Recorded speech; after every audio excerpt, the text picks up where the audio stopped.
But நேரம் ஆயிடுச்சு. மாமாவுக்கு சாப்பாடு வைக்க போகிறேன். சாம்பார் ஊற்ற போகிறேன். ஏன் புகையடிச்ச மாதிரி இருக்குது. இன்றைக்கி சாப்பாடு மாமாவுக்கு என்ன சாப்பாடுனா சாம்பார், முருங்கைக்கீரை. ஏன் முருங்கைக்கீரைனா சாம்பார்,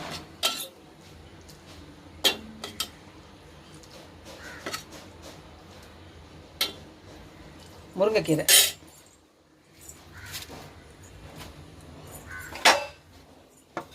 முருங்கைக்கீரை இன்றைக்கி எதுக்குன்னா, இன்றைக்கி திருவனந்தபுரத்தில் சரியான மழை, நைட்டு பயங்கரமான காற்று மழை. காலையில் எந்திரிச்சு பார்த்தா முருங்கை மரம் ஃபுல்லாக ஒழிஞ்சு போய் கிடக்கு. திருப்பி என்ன செய்கிறது, முருங்கைக்கீரை தான் இன்றைக்கி வச்சுருக்கேன். இன்றைக்கி வச்சு தான் ஆகணும். இன்றைக்கி வேறு சமையல் தான் பண்ண நினச்சேன். இன்றைக்கி ஏதாவது நான்வெஜ் வைக்கலாம்னு நினச்சிட்டு இருந்தேன். ஆனால் வந்து இன்றைக்கி வச்சது என்னென்னா முருங்கைக்கீரை. முருங்கைக்கீரை வச்சுருக்கேன். ஏன்னா வந்து பயங்கர மழை இடி, காலேஜுக்கு மரம் ஃபுல்லாக ஒழிஞ்சு போய் கிடக்கு. திருப்பி என்ன செய்வது, வேறு சமையல் மாற்றிட்டு இன்றைக்கி முருங்கைக்கீரை வச்சாச்சு.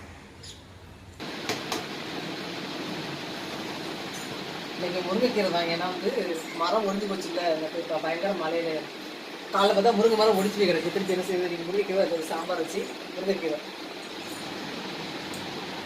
இன்னைக்கு பகல்லையும் சரியான காத்திரிக்கை தான் செய்யுது. இதுக்கு குறை மரமும் ஓடிதான்னு தெரில. இன்றைக்கி நான்வெஜ் வைக்கணும்னு வச்சுருந்தேன். ஆனால் நான்வெஜ் வைக்கிறது மாறி போச்சு. வச்சு சாம்பாரும் முருங்கைக்கீரையும் தான் இன்றைக்கி.